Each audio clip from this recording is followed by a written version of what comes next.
ಮಾಜಿ ಮುಖ್ಯಮಂತ್ರಿಗಳು ನಮ್ಮ ಪಕ್ಷದಲ್ಲಿರ್ತಕ್ಕಂಥ ಮತ್ತು ಇವತ್ತು ಕಾಂಗ್ರೆಸ್ನಲ್ಲಿರ್ತಕ್ಕಂಥ ಜಗದೀಶ್ ಶೆಟ್ಟರ್ಜಿ ಅವರು ದಿಲ್ಲಿಯಲ್ಲಿ ಪ್ರವೇಶ ಮಾಡಿದ್ದಾರೆ ಅಂತ ಸುದ್ದಿ ನಿಮ್ಮಿಂದ ಗೊತ್ತಾಯ್ತು.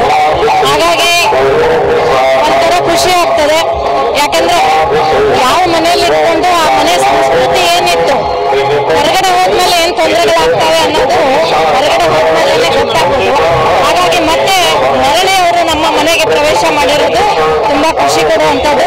ಹೈಕಮಾಂಡ್ಗೂ ಕೂಡ ಭೇಟಿಯಾಗಿ ಪ್ರವೇಶ ಮಾಡಿದ್ದಾರೆ ಅಂತ ಸಂತಸ ತಂದಿದೆ.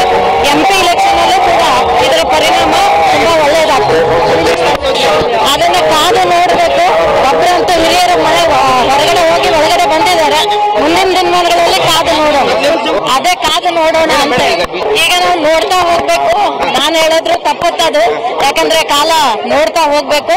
ನೋಡ್ತಾ ಹೋದಂಗೆ ನಮ್ಗೆ ಗೊತ್ತಾಗ್ತದೆ ಯಾರ್ಯಾರು ಬಹಳಷ್ಟು ಜನ ಬರೋರಿದ್ದಾರೆ ಅಥವಾ ಬರ್ತಾರೆ ಅನ್ನೋದು.